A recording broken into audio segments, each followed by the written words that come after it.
आज बड़े दुख की बात है कि समाज में कुछ लोग सामाजिक सद्भाव को बिगाड़ने के लिए जातिवाद को लेकर के ब्राह्मणों को, क्षत्रियों को या अलग अलग समुदाय को आपस में लड़ा रहे हैं।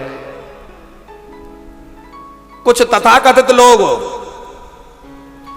जो धर्म के नष्ट करना चाहते हैं वो जातिवाद का सहारा लेकर के ब्राह्मणों को, क्षत्रियों को आपस में लड़ा रहे हैं।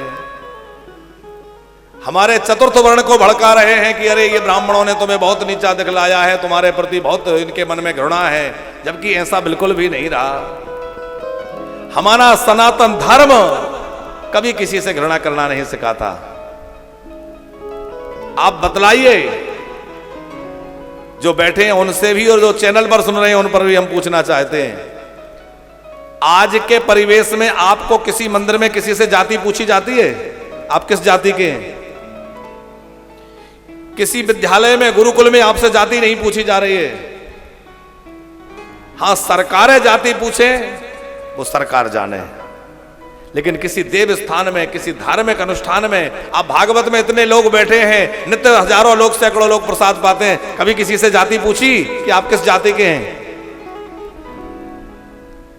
हमारा धर्म ना जातिवाद सिखाता है, ना भेदभाव सिखाता है, लेकिन हमारे धर्म का माहौल बिगाड़ने वालों ने जबरदस्ती जातिवाद को आगे बढ़ावा देकर के और आपस में लड़ा रहे हैं। अरे ब्राह्मण तो जो है सदियों से नहीं, युगों युगों से सबका हित चिंतन करता आया है। ब्राह्मण ने कभी किसी से न द्वेष किया, न घृणा की, न किसी के प्रति बुरा सोचा। और कभी क्षत्रियों ने ब्राह्मणों के सम्मान में कमी नहीं की, कभी किसी को ब्राह्मणों से कोई द्रोह नहीं रहा।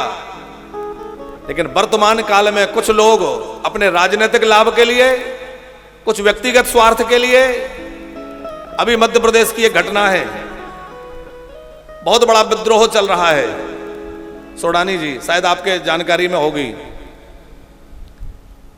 एक मध्य प्रदेश के राजनेता प्रीतम सिंह लोधी जी, उन्होंने कथावाचकों के लिए, ब्राह्मणों के लिए कुछ अनर्गल प्रलाप कर दिया। जो नहीं कहना चाहिए वैसी भाषा का प्रयोग उन्होंने कथावाचकों के लिए और ब्राह्मणों के लिए वैसी भाषा का प्रयोग किया। ब्राह्मणों ने उसका विरोध किया। उसके बाद पार्टी ने उनको निष्कासित कर दिया। वह मामला जहां तक हुआ वो ठीक है, उससे हमें कोई लेना देना नहीं है, पर उस सब के बाद जो घटित हो रहा है वह हृदय को अत्यंत दुखी करने वाला है। अब समाज के दो धड़ बन गए हैं। एक बहुत बड़ा जन समुदाय इस बात को लेकर के नहीं, हम ब्राह्मणों से पूजा नहीं करवाएंगे, घरों में ब्राह्मणों को नहीं बुलाएंगे, ब्राह्मण कह रहे हैं हम उनके घर में नहीं जाएंगे। और इस तरह से देखो, ब्राह्मणों को न बुलाने से वो भूखों नहीं मर जाएंगे, लेकिन भैया हमारे धर्म की बहुत बड़ी हानि होगी। हमारा सनातन धर्म नष्ट हो रहा है, हमारी समाजें आपस में लड़ रही हैं। ये बहुत दुख की बात है। हमें कैसे भी करके एक होना होगा, क्योंकि हम एक थे, एक हैं और एक ही रहेंगे। हमें आपस में तोड़ने का षड्यंत्र किया जा रहा है, उसको सफल नहीं होने देना है। हमें सबको मिलकर रहना है, परस्पर प्रेम के साथ रहना है। सदियों सदियों से ब्राह्मण सबका हित चिंतन करता आया है। सदियों सदियों से क्षत्रिय जो है ब्राह्मणों का पोषण और रक्षण करता आया है। सदियों सदियों से वैश्य जो है वो अपना धन खर्च करके ब्राह्मण की, गाय की, धर्म की रक्षा करता आया है।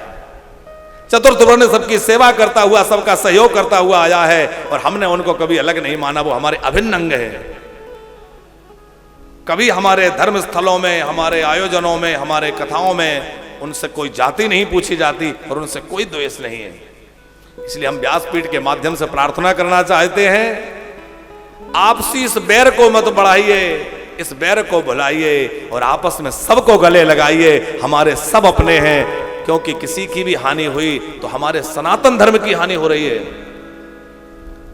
आज हमारे हजारों की संख्या में नहीं, लाखों लाख हिंदू जो है वो क्रिश्चियन बन गए। आज हजारों हजार, लाखों लाख हिंदू बुद्ध, पारसी आदि बन गए। हमें अब उन अपनों को अपनाना होगा, हृदय से लगाना होगा और उन्हें पूरा सम्मान दे करके हमारे धर्म में लाकर उनको प्रतिष्ठित करना है। नहीं भैया, तुम हमारे अपने हो, तुम्हें कहीं नहीं जाना है, तुम्हें सनातन धर्म के अंग थे, हो और रहोगे। उनके प्रति खूब सद्भावना हम सबको रखनी चाहिए।